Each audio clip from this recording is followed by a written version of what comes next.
तो भाई तुम्हारे सामने एक बंदी खड़ी है और तुम बस ये चाह रहे हो कि यार मैं इससे जाके बात कैसे करूं। चलो मैं बात करने चला गया। मैं ये चाहता हूँ वो ये वहां खड़ी होके ना मुझसे बात करे। फिर उसके बाद मैं चाहता हूँ ये मेरे से बात करते हुए हंसे मुस्कुराए। फिर मैं चाहता हूँ ये मुझसे बात करते हुए मुझे बोले कॉफी पीने चलेगा। फिर ये मेरे साथ कॉफी डेट पे चले। फिर उसके बाद मैं चाहता हूँ ये वहां पे बैठे मुझसे बातें करे और उसके बाद में भी मैं इसके घर पे जाऊं या ये मेरे घर पे आए and then good things happen.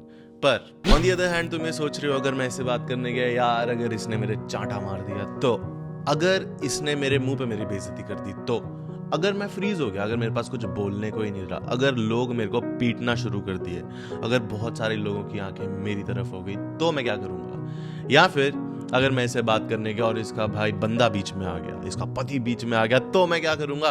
तो यू सी तुम्हारे एक हाथ में है तुम्हारे डिजायर्स, तुम्हारे दूसरे हाथ में है तुम्हारे फियर्स, और तुम ना वहां पे खड़े रह जाओगे, कुछ नहीं कर पाओगे एंड एकदम ही बस ये सोचोगे कि यार काश मेरे पास कोई ना कोई तो सिस्टम होता, कोई मेरे अंदर आत्मा आ जाती, कोई भाई जाके अप्रोच कर दे मेरी तरफ से, मैं क्या करूं।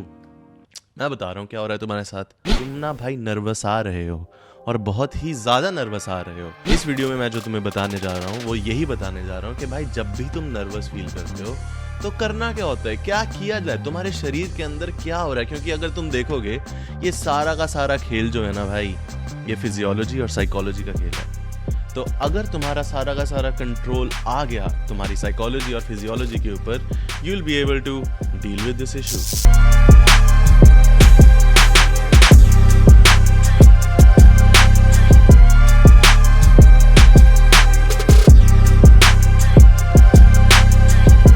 तो सबसे पहली चीज जो तुम्हें ध्यान में रखनी है वो है होम्योस्टेसिस। तो भाई होम्योस्टेसिस क्या होता है। होम्योस्टेसिस ना बहुत ही पुरानी चीज है, मतलब ये सिर्फ इंसानों में नहीं, जानवरों में, हर एक लिविंग ऑर्गेनिज्म के अंदर होम्योस्टेसिस होता है।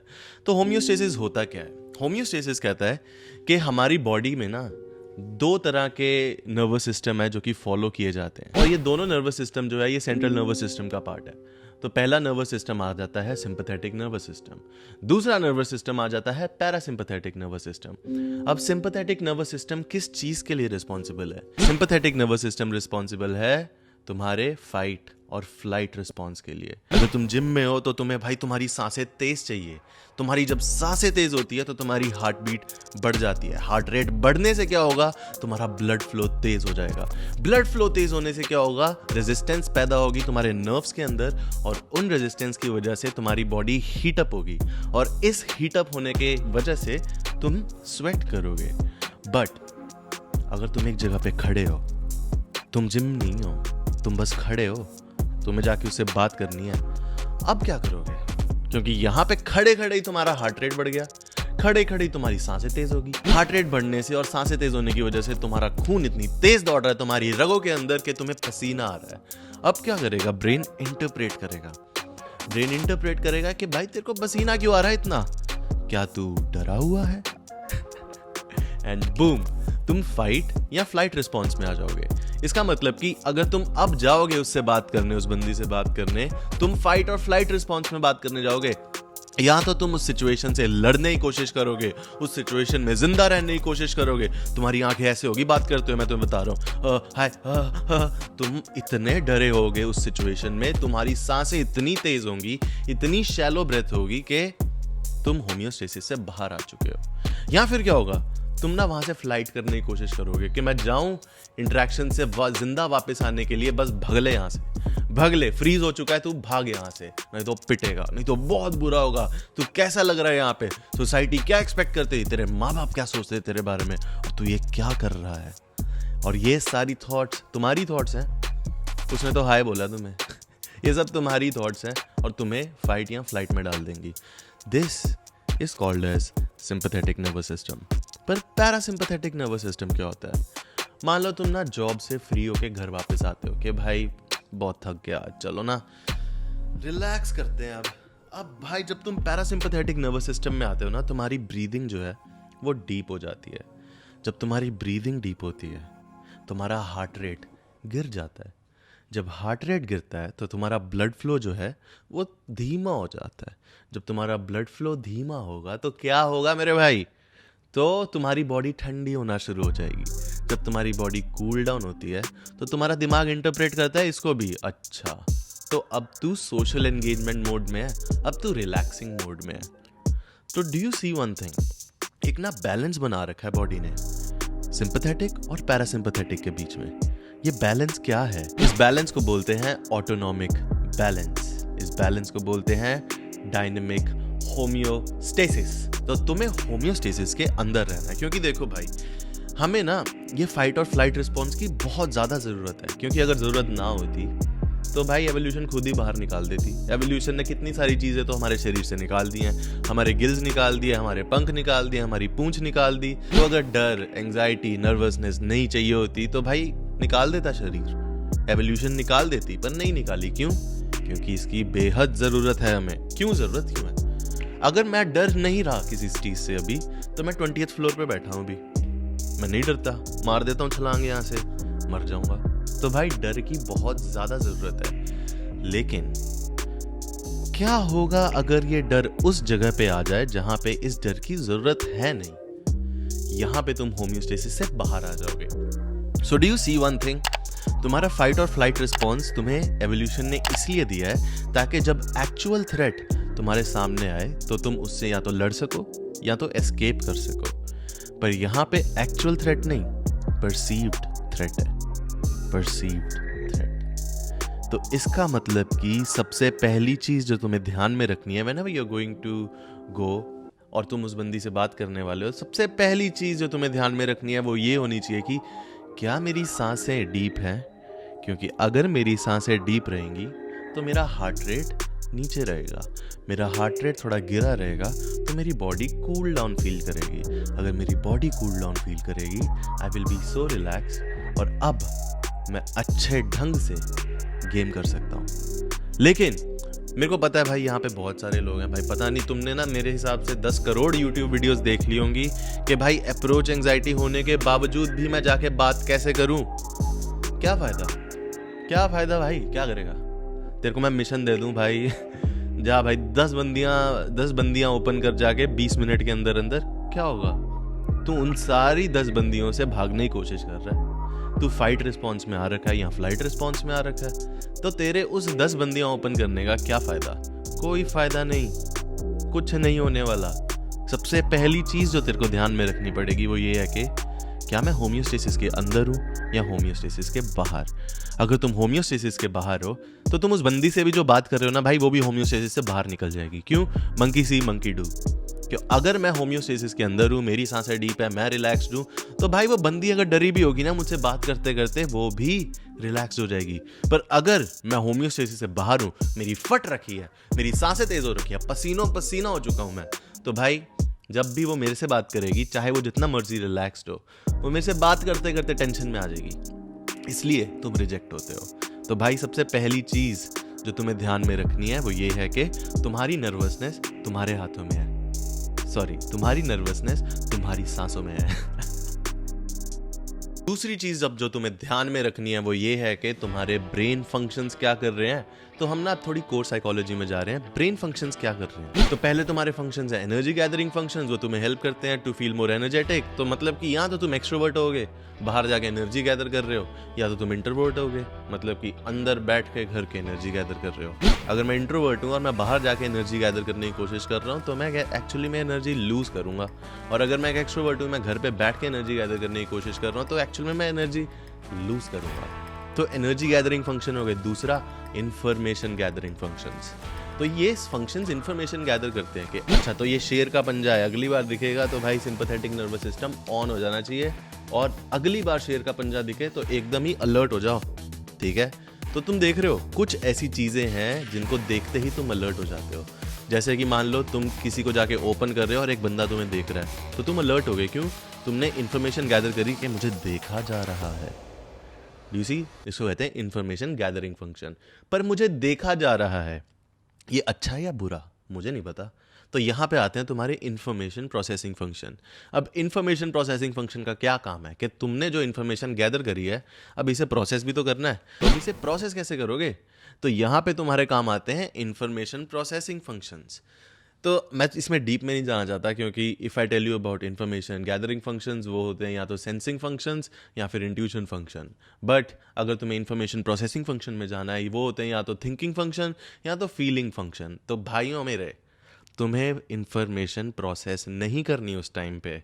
जिस टाइम पे तुम जाके गेम करने जा रहे हो, तो इंफॉर्मेशन प्रोसेस से बाहर निकल जाओ, इंफॉर्मेशन गैदरिंग में जाओ।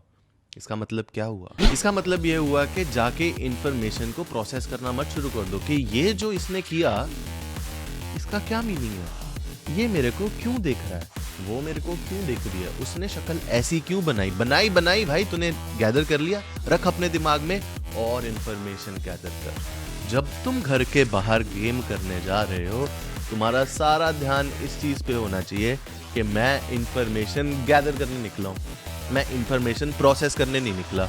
जब मैं घर वापस आऊंगा, घर आके आराम से बैठ के इंफॉर्मेशन प्रोसेस करेंगे, पर जब मैं घर से बाहर हूँ मैं इंफॉर्मेशन गैदर करूंगा। तो भाई एक चीज ना दिमाग में बिठा लो कि जब तुम नर्वस भी फील कर रहे हो ना, इसका सॉल्यूशन ढूंढने की कोशिश में अगर तुम लग गए तो तुम इंफॉर्मेशन प्रोसेसिंग फंक्शन यूज कर रहे हो। लेकिन जैसे ही तुम्हें अंदाजा लगा कि भाई मैं ना नर्वस आ रहा हूं, तो तुम्हें इंफॉर्मेशन प्रोसेस नहीं करनी, इसका सॉल्यूशन नहीं ढूंढना, इंफॉर्मेशन गैदर करनी है। जाओ और जाके एक्सप्लोरर बन जाओ। जितनी इंफॉर्मेशन गैदर करोगे तुम्हारा ब्रेन उतनी ही मदद करेगा। यहाँ पे हम एक चीज सीखते हैं कि तुम्हें ना खुद को जज नहीं करना, क्योंकि जजिंग के लिए इंफॉर्मेशन प्रोसेसिंग फंक्शन चाहिए। जजिंग क्या हुई कि तुम्हारे पास कुछ गिवन इंफॉर्मेशन थी, तुमने उसे प्रोसेस किया, इसको प्रोसेस करने के बाद ये कंक्लूजन निकाला। ये जो कंक्लूजन अब ये सही है गलत है मुझे को नहीं पता, पर ये सारा जो तुमने कंक्लूजन निकालने वाला टाइम है ये प्रोसेसिंग में गया है। तो तुम्हारे दिमाग का प्रोसेसर करो बंद, तुम्हारे दिमाग का गैदरिंग फंक्शन करो चालू, और जाते ही भाई गैदरिंग शुरू कर दो कि जब मैं हाय बोलता हूँ ऐसे यो हाय, तो कैसा रिस्पॉन्स आता है। जब मैं हाय बोलता हूँ ऐसे एक्सक्यूज मी हाय, तो कैसा रिस्पॉन्स आता है। अगर मैं हाय बोलता हूँ ऐसे यो हाय, तो कैसा रिस्पॉन्स आता है। तो तुम्हारा दिमाग सारा टाइम इंफॉर्मेशन गैदरिंग में लग जाएगा, और जब तुम घर वापस आओगे ना, तब जाके इंफॉर्मेशन प्रोसेस करो। हो ही नहीं सकता कि तुम नर्वस आ जाओ यहाँ पे। और फाइनली तीसरी चीज जिसका तुमको ध्यान रखना है वो ये है कि तुम अपनी नर्वसनेस को वैलिडेट करवाओ। अपनी नर्वसनेस को वैलिडेट करवाओ। तुम एक चीज देखो, तुम अपनी नर्वसनेस को सप्रेस कर रहे हो। तुम चाहते हो किसी को ना पता ना चल जाए कि मेरी फट रखी है, चार हो रखी है, तो इसलिए ना तुम खुद को आइसोलेट कर लोगे, या तो मतलब कि अकेले हो जाओगे, कहीं ना कहीं गुम हो जाओगे जाके कि किसी को दिख ना जाओ, मैं अपने दोस्तों को ही ना दिख जाओ, नहीं तो बुला लेंगे और मेरे से ना सेट ओपन करवा देंगे। तो तुम खुद को आइसोलेट कर रहे हो, तो तुम्हारा अटैचमेंट स्टाइल हो गया, तुम एक अवॉइडेंट हो। या फिर तुम दारू पीना शुरू कर दोगे, इतनी दारू कि भाई तुम अपने सेंसेस में नहीं रहोगे। यहाँ से क्या पता चलेगा कि तुम्हारा अटैचमेंट स्टाइल एंग्शियस है। तुम इतने एंग्शियस हो रहे थे कि तुमने अपनी सारी एंग्जाइटी को दबाने के लिए दारू पी ली। सो भाई मेरी बात सुनो, कितना मुश्किल है ये चीज़ कि जाके तुम किसी को बोलो कि भाई मैं इतना नर्वस हूँ आज, तो मैंने सोचा कि भाई आज तो मैं अपनी नर्वसनेस से डील करूंगा, तो लो मैं लोगों को जाके हाय बोल रहा हूँ, तुम उनमें से एक हो, हाय व्हाट्स योर नेम। तो भाई इससे क्या होगा, इससे होना ये है कि तुम्हारी नर्वसनेस वैलिडेट हो जाएगी वहाँ पे। जैसे ही तुम्हें इसका पॉजिटिव रिस्पॉन्स मिलेगा, तुम्हारे दिमाग का फीडबैक सिस्टम चालू हो जाएगा। ओह, इसे तो पता चल गया कि मैं नर्वस आ रहा हूँ अभी, लेकिन ये तब भी मुस्कुरा रही है, इसका मतलब क्या हुआ? इसका मतलब ये हुआ मेरे दिमाग कि जब भी तू हाय बोलने जाएगा, अगर तू उसको बोल भी देना कि मेरी फट रखी है, उसको दिखेगा कि ये सच बोल रहा है, और इस सच बोलने को वैलिडेशन मिलेगी। और तुम्हें इससे ये पता चलेगा कि जब जब तुम जो भी फील कर रहे हो, उस हर एक फीलिंग की वैल्यू है। तुम अपनी नर्वसनेस को डीवैल्यू करते हो। जब तुम नर्वस होते हो, तुम्हें लगता है नर्वसनेस ना कोई वैल्यूएबल इमोशन नहीं है, तो तुम उसको ही डीवैल्यू करते हो। अब नर्वस फील कौन कर रहा है? तुम। तो तुम डीवैल्यू किसे कर रहे हो? खुद के इमोशन को प्लस खुद को। तो अगर इतना लो वैल्यू बंदा जाके उससे बात करेगा, क्या होगा? रिजेक्ट। तो सबसे पहले तो तुम्हें मेरे भाई अपनी नर्वसनेस की वैल्यू करनी पड़ेगी कि ये मेरी नर्वसनेस है, ये मेरे अंदर आई है। यहाँ पे मौजूद हर एक बंदा इस नर्वसनेस को रिजेक्ट कर रहा है, मैं इसे एक्सेप्ट करेगा। आ जा मेरी नर्वसनेस, चले चले आ जा।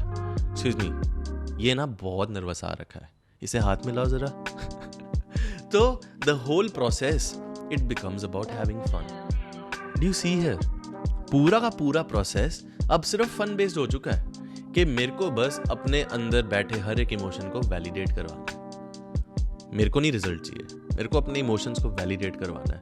इससे तुम्हारे इमोशन इतने हाइप अप होंगे, तुम इतने एक्सेप्टिंग बन जाओगे, तुम्हारा एटीट्यूड इतना नॉन जजमेंटल बन जाएगा that will naturally become a high value man. और फिर नहीं कोई रोक सकता भाई, फिर नहीं तुम्हें कोई रोक सकता। तो आई होप तुम्हें ये तीनों चीजें समझ आ गई हो। And guys, I want to tell you something that हमारा ऑनलाइन मास्टरमाइंड 3.0 बस शुरू ही होने वाला है। एंड अब सारे के सारे slots which were of 10,000 are done. अब सारे के सारे slots are $50,000 bucks। And if you want to enroll for this online mastermind, यहाँ पे ना एक लिंक दे रखा है डिस्क्रिप्शन में नीचे।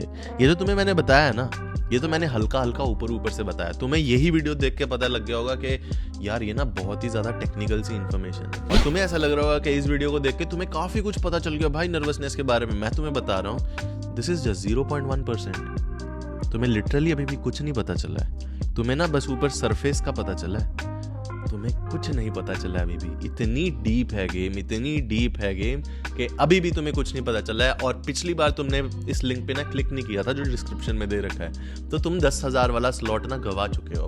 अब सारे स्लॉट 50,000 के हैं और सिर्फ 100 स्लॉट्स हैं 50,000 के। उसके बाद ऑनलाइन मास्टरमाइंड 3.0 90,000 का होने वाला है। और भाई कोई नहीं रोक सकता फिर इसको 90,000 का होने से।